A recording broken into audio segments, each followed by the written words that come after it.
This is Luke at Joy 96.5. We're in the studio here with a special guest today. We have David Swanton, and he is over at 12 Neighbours on the team there. And so why don't you just tell us a little bit about yourself and what you do over at 12 Neighbours? Yeah, thanks again for having me on, Luke. As I said, coming in here, I felt like I was on some Huberman Lab, like that famous podcast. Right? So I was super grateful to be on Pretty here. big time around here. Totally. I mean, half the cars are playing you guys whenever you hop in someone's car. That's right.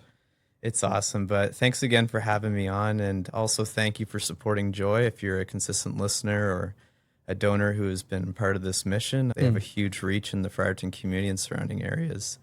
So my name's David. I'm a Canadian certified addictions counselor, and most of my experience has been in treatment centers across Canada, as well as some housing first organizations, as well as counseling centers. And an organization that I'm very grateful to be a part of and represent in the Fredericton community, and now jumping into different cities, is the 12 Neighbours community. And so kind of just a thumb sketch of what we are is we're a 99 mini home community that offers developmental support, whether it's life management skills, therapeutic services, as well as partners with the model of housing first and providing that permanent housing. But also it's just like housing's just the beginning for us. And so we allow people to heal, get some wholeness, and then launch into different avenues of employment on site. And so as we tour people around, I often say my role has everything to do with the head and the heart. So whether it's setting up mental health care for people, providing services on site like addiction counseling, as well as training our next generation of students that actually come in, work, and do their placements at 12 Neighbours. So we have a really great staff team, good culture, and a huge, helpful partner is the different universities that lend us and trust us with their students. They've made a huge lasting impact. Yeah, that's amazing. How long have you been there? It's been 3.5 years. Wow. So I'm sure the growth that you've witnessed firsthand being on the team, whether it's the services that you get to offer or even just the community in itself as it's filled out with residents and engagement through the different things that you offer, it's been incredible. Yeah, absolutely. And I think seeing nice buildings is cool. Developing skills is great, but seeing transformation, I believe, is the greatest miracle that God allows us to see on this earth. When you're working with 89 people at a time, which is our current number of residents right now, you see a lot of that. And a lot of time when you're looking online, you're seeing different videos, listening to stories, you hear these overdose statistics, you hear long wait lists, and those things are out there, but I don't feel like we market or promote the glory of what God's doing in people's lives. Yeah. And that's where we got to kind of dial down on. Right. Yeah. And you and me had a coffee just about a week ago, and we were talking about September and kind of heading into this month and the opportunity to maybe bring awareness to something that people didn't even know, that September is Recovery Awareness Month. I think the tagline's like something like National Recovery Month. And I think it's August 29th, August 31st. So if you're listening and I'm wrong, don't quote me on this, but I think that's International Overdose Awareness Day. And so the whole month of September is just a focus on highlighting the hard work that people do day in and day out, whether they're getting stability in their life, whether they're going deep in healing, or whether they're just building lives that they can be proud of. And so that's something that we're really dialing down with at 12 Neighbours, showing people that there are stories of change and that recovery is possible. And, you know, when you work in a world with many different unique people, your road to healing forward is very unique. And so that's something that we try to capture in all of our programs and our individual services, is the right type of care plan that fits you where you're at, but also has those hidden stairwells of support that take you to the right places that you uniquely need to go. Right. Yeah. And I saw on your social media that you had the opportunity to give a tour to the minister in New Brunswick who oversees some of the addiction recovery services that are offered. That's awesome. So tell me first, what is your goal? What do you want people to know this month as you share here on this podcast, but also as you share through some of the videos and stories that you'll be sharing through the 12 Neighbours community?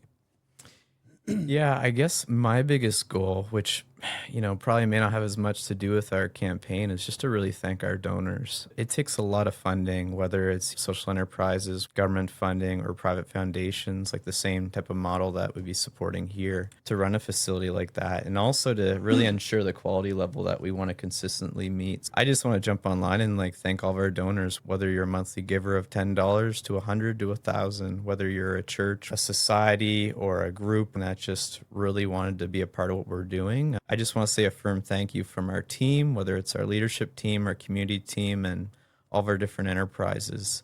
We're really grateful that you guys give us this opportunity, because truly seeing people get better and get well, that's our payday. I guess the thing that I want to communicate is something that we've done, we haven't really focused on well, is sharing about everything that we do at 12 Neighbors. You look online, you see 99 homes, which there's 97, by the way, right now.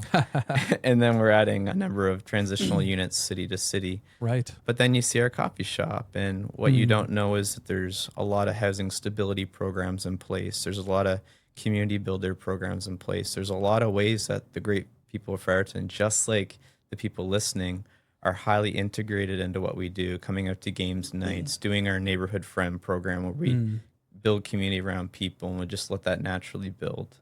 Even like our wing of addictions and mental health, which we did have the minister out yesterday, and he's just very impressed and happy, and also got to hear some stories which kind of put a pulse to these services that we promote. And so within the community, we have a number of therapists that volunteer. We have a number of partnerships with school that give us student counselors. We have a doctor that comes to the site Wednesday morning. We also have a psychologist that consults with me just to make sure that things are running smoothly. And so this allows us to provide, really my goal, accessible, affordable care. When someone reaches out, whether they're a consistent recipient of support on site and they've taken a break, or for the first time they decide to reach out and get support through us, I want them to have support within a week. Yeah. I want it to be absolutely free. Wow. And so that's really what our model and our team work hard towards doing, is making sure that your change journey is affordable by providing mental health counseling or trauma-based counseling, addiction counseling, or contingency management program that focuses mostly on psychostimulant use, getting people off crystal meth. All these services and to house people cost roughly around $13,500. Wow. We're doing our best to ensure quality, but also to make sure that people get those free steps to move forward, because that's what we're called to do. Yeah, that's incredible. And I actually had the opportunity to sit down with Mindy, who's the director at Neighborly Ventures, which is a part of this 12 Neighbors ecosystem, if you will. Yeah. And I loved, she was sharing a story, and there was a resident, and early on it was like, hey, we're making this thing. We're not quite sure, but they've kind of charted out this pathway of you come and you settle and you establish, and then you begin to heal and grow. And then, like a butterfly from the cocoon, and for some reason, the steps that had been established weren't necessarily doing what they needed to do. And it was like this resident was never quite settled until they got involved and started contributing to the community itself. Before going out into the world, they had to contribute right there within the walls, if you will. And through Neighborly Ventures, through some ways that they could express themselves creatively, which is very cool. And I love the Neighborly Ventures shop that's on site at the cafe, but the workshop out back, that's literally building homes that are going out to other communities to help stage 1 housing, transitional housing for people who are on the streets, who built the tiny home community on 12 Neighbors ground itself, who were putting out houses, to the cafe team, to people who work shoulder to shoulder from the community and from the community at large, 12 Neighbors and kind of the Fredericton community. It's an incredible thing when you can see that you are not, and you as the organization are not systems based. You're not just putting in an equation and plugging a person in one side and hoping to get a productive member of society on the other side. You are walking with people and what works and getting them access to resources and services and helping them curate a path forward to recovery and success. Yeah, absolutely. And that's a valuable point, is like, along with all the supports that we provide and what we would call our pillar 2, which we have about 3 funnels of support: housing stability, personal development, which those therapeutic supports would fall under, then also our employment, which individuals can get employment off site and we can advocate, we can support them that way. They can apply to be part of the work program on site where we provide all these different things, which we're building right now. And then the program that you mentioned is Neighborly Ventures, which to me, it's like a universal skills building program, but also partnered with an entrepreneurial mindset, which we know where that came from. Yeah. And so the skills part of the program is people learn how to build, similar to a sole proprietor, their own little business. They create all their products. they multiply skills. And what they can do is they learn about branding, they learn about marketing, working with customers, working very closely with Mindy. People can sell their products in the store, but they can also get paid to work in the store. And so we're hoping in the future that this can be some type of accredited system that, you know, gives people an opportunity to launch into further education or professional development. So as you said, you know, we're very much living the battle with these people. We want to take steps with them, no matter if it's a few steps they want us to take with them or the whole journey. And really, it's a continuum that is from A to Z that allows people to start wherever they're at in their unique journey. So we try not to silo certain areas. We want people to not have as many ceilings in their life of success. Right. And obviously, a big part of it is just learning to see how we're guided to do this work better. Let's talk about it. It's 3.5 years at 12 Neighbors, involved in other Housing First organizations or addictions recovery, mentorship and counseling. What led you to this kind of career path? Yeah, great question. And so I've been in this field for about 7.5 years. And the thing that made me decide to be a counselor and pursue training and move out west for a while is one of my dear friends I met lost his wife to an overdose. And this actually happens to be Mindy's cousin, which I just learned. And Wow. it's just a powerful story of where you watch a guy be broken for 4 months in a row, every single day. And he couldn't manage to hold it together, which he shouldn't have the expectation to have to. And that was the moment in my life where I saw the power of community hold somebody up. People talk about seeing angels, but I just literally saw people holding this man up as he did the work in his life that he needed to heal and grieve. Often we see things outside of us that shift things inside. And that was a situation that moved some things around in me where my mindset started to put different price tags on different things. And I started to change my priorities and really focus on, with my life, how can I make an impact that grows? And so that was a time where I really just kind of dialed in my compass. And a lot of the time when I work with people, I do work at 12 Neighbors and I do some work for other charities across New Brunswick. I often share that I have lived experience. I'm someone that, you know, you start on the weekend and the weekends get very long. And then next thing you know, it's your whole week and you wake up in a life that you never thought you'd be in. And it's not something I market as much, but I think sometimes, you know, when you have training, you have experience, that's a powerful formula to sit in a room with someone and them really feel like, I know that you understand what I'm going through. And I also can understand that you know what my next step should look like. And so that's really the power of what put me into this and give me a heart for those in recovery. And as I said, I've been in it for a couple of years, but I can't say that my love has gone down or stayed still. It's grown. That's awesome. Yeah. Yeah, it is incredible, right? There's something about aligning a purpose, right, with experience and skills, right, that you've developed. And yeah, I'm incredibly thankful for the partnership that we've had with 12 Neighbors and just having conversations, whether it's with your executive director, Josh LeBrun, or with the founder, Marcel LeBrun, or you, David, or Mindy, or Mayor Al, or any of the members who are engaged in that community. And across the board, you can see a love for what is done, even if it's trying to solve really tricky obstacles and overcome challenges. There is a love for what's being done and just an engagement collectively as a community. And I think that's the most powerful thing that anybody on the outside could look in and learn, right? So my question is, what can we take away? Us who are listening, us who are looking on, how can we invest, whether it be financially or with man hours? What should we take away from this conversation? Again, as I started my talking on here, and again, great question, is just a thank you to everyone that supported us. You know, as they say, it takes a village to raise somebody, and this community is solely based on the people's hard work and investment from Fredericton and surrounding provinces. Currently, what we're doing is we have a couple funding projects going on. Right now, we're looking to expand our therapeutic department. We like to hire another counselor 4 days a week, and also we like to expand our contingency management program.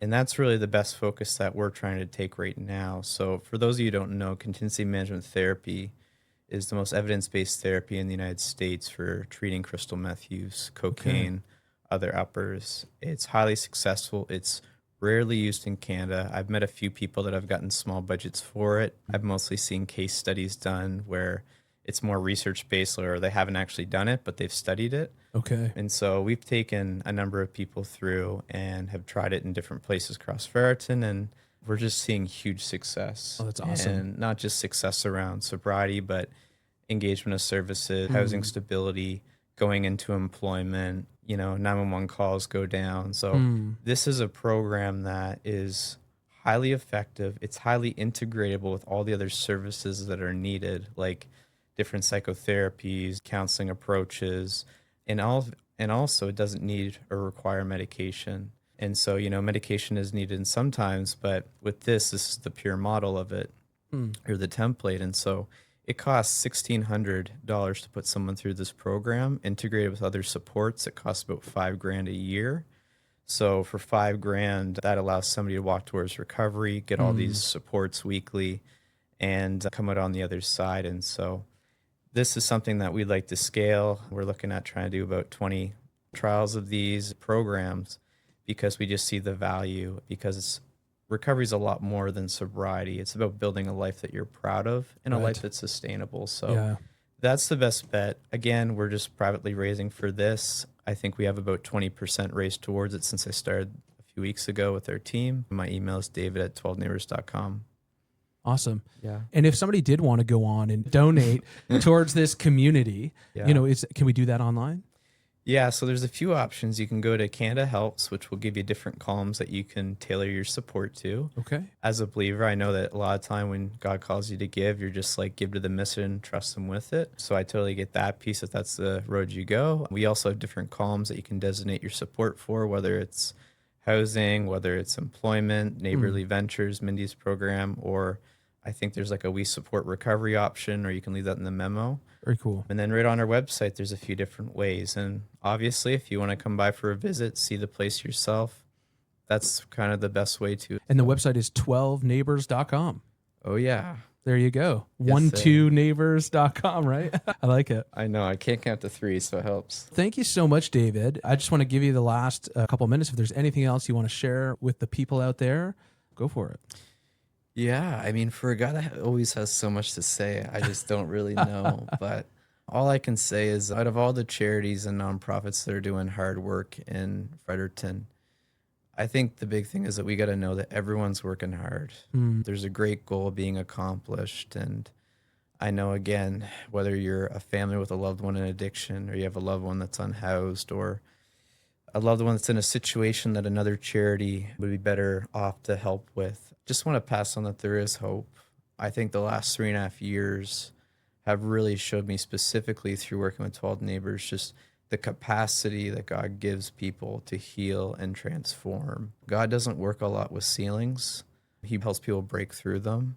And so that's why when you see before and after pictures, you get shocked. Like if you ever heard a presentation at a church by a recovery center or another organization that works with people in social services, the best part of the presentation is the stories. Right. Because that's where you're like, wow, this works and that's real. And that shows that doesn't matter if there's doubt or fear, there's still at least a step forward. Yeah. So other than that, I mean, all I can say is thank you, Luke, for your support as well as your teams, and also just for reaching people in Fredericton. I was driving to work today, and I often catch you and Justin talking on the radio, and I was just thinking, like, there's got to be many times in people's lives and also in mine where you just need an encouraging word, or you need to hear those right things. And you're driving along lonely, stick handling your situation the best you can. And then all of a sudden that right song comes on. Yeah. And there's power in those. So thank you for the reach that you guys have in the ministry that you're doing, and also for supporting our organization. And